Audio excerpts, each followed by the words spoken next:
Assim, o traço eu busco muito plano, traço. Eu tento fazer um traço sujo, a minha mulher reclama, fala assim, nossa, seu desenho é muito poluído. Mas eu falo, não, mas esse é o meu estilo, né, e tal. Eu procuro esse traço do crânio, é uma referência de desenho, né. Assim, uma referência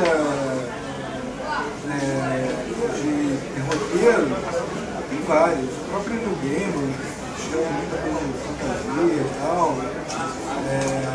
Mas as frases é genial, né?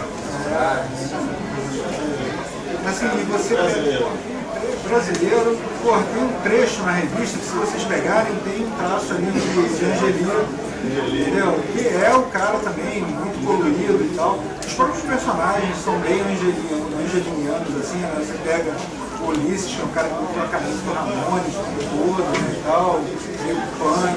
Sabe que no começo da minha carreira eu também sentia isso, né? Meu traço era muito limpo. Provavelmente Davis, né? Eu comecei a procurar sujar, como você falou, eu procuro sujar meu traço, né? Para ficar uma coisa mais próxima do real, mais orgânica. Né? E assim, a gente trabalha com preto e branco também, né? A gente procura muito essa sujeira do traço, justamente para dar volume, para tirar a cor dali não tem. Mas assim, tem várias influências. Eu gosto de muita coisa. Eu gosto do Alan Moore, gosto do Will Eisner, eu acho o traço do Will Eisner fantástico. Assim, meus gordinhos são todos gordinhos do Will Eisner, os gordinhos. Uma frase ótima essa. Os gordinhos da revista são todos baseados nos gordinhos do Will Eisner. Rapidinho aqui, tem um monte de perguntas, por favor.